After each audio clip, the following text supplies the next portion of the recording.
গোষ্ঠীর রাষ্ট্র হতে পারে না, এক গোষ্ঠীর রাজনীতি হতে পারে না। প্রত্যেক ধর্মের নামে, মতপথের নামে যার যার দল সংগঠন করার অধিকার আছে।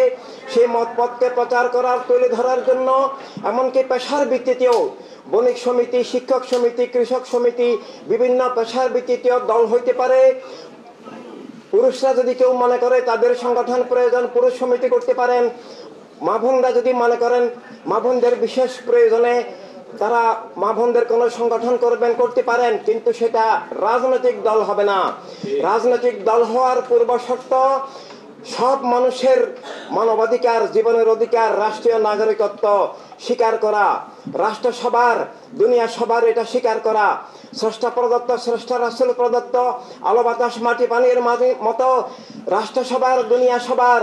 রাষ্ট্র এক ধর্মের, এক জাতির, এক গোত্রের, এক বর্ণের, এক ভাষা ভিত্তিক হলে মানবতা বিরোধী হয়, ধর্ম বিরোধী হয়, স্বয়ং স্রষ্টা বিরোধী হয়। এক ধর্মের নামে রাষ্ট্র মানে ধর্মের নামে অধর্মকে চাপিয়ে দিয়ে ক্ষমতাসীন গোষ্ঠীর মতবাদকে, তাদের খুন জুলুম অবিচার অন্যায় স্বৈরতাকে ধর্মের নামে চাপিয়ে দিয়ে ধর্মকে হত্যা করা, ধর্মকে জবরদখল করা, রাষ্ট্রকে হত্যা করা, মানবাধিকার হরণ করা, অন্য ধর্মের লোকদের উপরে জুলুম নিপীড়ন চালানো, তা আজকে আমরা ইসরায়েল সহ সারা দুনিয়ার সব জায়গায় কম বেশ দেখতে পাচ্ছি। তাই আমরা মনে করি সত্যের শত্রু, জীবনের শত্রু, মানবাধিকারের শত্রু, ধর্মের শত্রু, রাষ্ট্রের শত্রু সকল স্বৈরাচার, খুন জুলুম ও বিচারের উৎস একক গোষ্ঠীবাদী রাজনীতি, যেটা কোথাও একক ধর্মের নামে চলছে আর কোথাও জাতীয়তাবাদের নামে চলছে।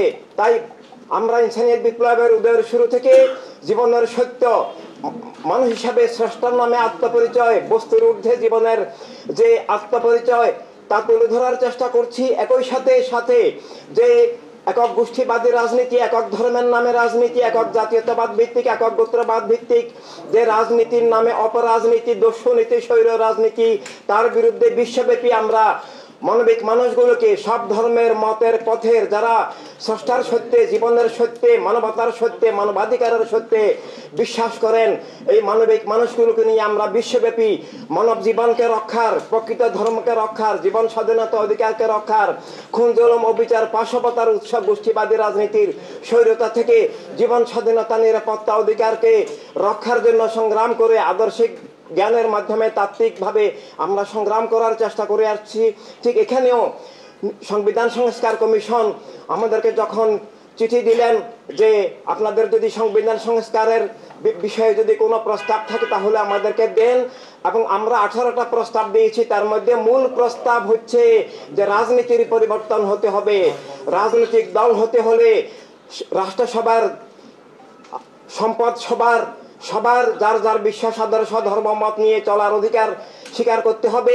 রাষ্ট্র এক ধর্মের ভিত্তিতে হবে না, এক ধর্মের নামে রাজনীতি হতে পারে না, এক ধর্মের ভিত্তিতে রাজনৈতিক দল হতে পারে না, এক ধর্মের ভিত্তিতে রাষ্ট্র হতে পারে না। ঠিক একই মতবাদ, সেটা সমাজতান্ত্রিক মতবাদ হোক, সেটা রাষ্ট্রীয় জাতীয়তাবাদ হোক, সেটা ভাষাগত জাতীয়তাবাদ হোক, এক একজন এক এক জাতীয়তায় বিশ্বাস করতে পারেন।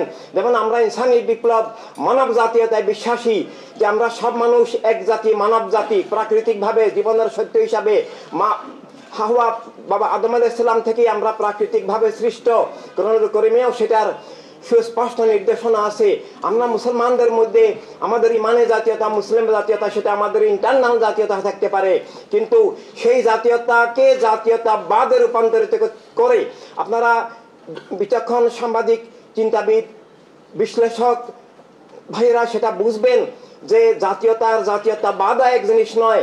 মুসলিম জাতীয়তা ইমানের বিষয়, মানব জাতীয়তা মানব জীবনের প্রাকৃতিক সত্য, কিন্তু সেটাকে জাতীয়তাবাদে রূপান্তরিত করে আমরা দেখছি 1947 সালে ইন্ডিয়াকে বিভক্ত করা হয় মুসলিম জাতীয়তাবাদের নামে, হিন্দু জাতীয়তাবাদের নামে, যে দ্বিজাতি তত্ত্বের নামে। যে এগুলো ইসলাম বিরোধী, জীবন বিরোধী, মানবতা বিরোধী। কোরআনুল কারীম এবং হাদিস শরীফেরও কোথায় বলা হয় নাই যে রাষ্ট্র কেবল মুসলমানদের জন্য হবে, অন্য মানুষের জন্য নয়। আল্লাহ তাআলার নিজের নাম রাব্বিল আলামিন, প্রিয় নবীর নাম মোবারক আলাইহি আমরা উল্লেখ করেছি রাহমাতুল লিল আলামিন। তাই সবার অধিকার স্বীকার করা, সবার জীবন স্বীকার করা, যার যার সত্য নিয়ে তিনি চলবেন। ক্ষমতার বলে কেউ কারো জীবন, অধিকার, কারো মতপথকে নিষিদ্ধ করতে পারবেন না। ক্ষমতার বলে কোনো কিছুকে চাপিয়ে দিতে পারবেন না। এই অধিকার আল্লাহ রাসূল ছাড়া কারো নাই, এবং আল্লাহ রাসূলও চাপিয়ে দেন নাই। জ্ঞানের মাধ্যমে হৃদয়ের স্বাধীন উপলব্ধির মাধ্যমে সত্য উপলব্ধি করার কথা কোরআনুল কারীম হাদিস শরীফে বলা হয়েছে।